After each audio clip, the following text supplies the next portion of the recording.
గౌతమ్ గంభీర్ వివాదాలకు మారిపేరు. ముఖ్యంగా ధోని మరియు విరాట్ అభిమానుల అజాత శత్రువు.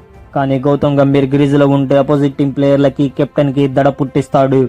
తన ఆటతో అలాగే తన పదునైన మాటలతో మ్యాచ్లో గెలవడమే ప్రధాన ధ్యేయంగా మార్చుకున్నాడు. గెలుపు కోసమే ప్రయత్నం చేసేవాడు. ఓటమిని భరించలేడు. Team India world cup winning hero.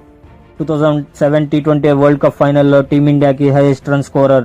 2011 ODI world cup ఫైనల్లో హైయెస్ట్ రన్ స్కోరర్. ఈయన దూకుడికి భారత క్రికెట్ ప్రపంచం ఈయన మైండ్ సెట్ ని ఆస్ట్రేలియా మైండ్ సెట్ అనేలా చేశాడు.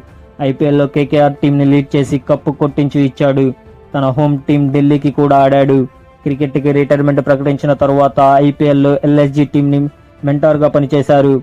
2024 ఐపీఎల్లో కేకేఆర్ మెంటార్ గా పనిచేశారు. ఈయన కాంబినేషన్ లోనే Shreyas Iyer team KKR management కి కప్పు కొట్టి స్వీట్ గిఫ్ట్ ఇచ్చింది. ప్రస్తుతం team India all format head coach గా పనిచేస్తూ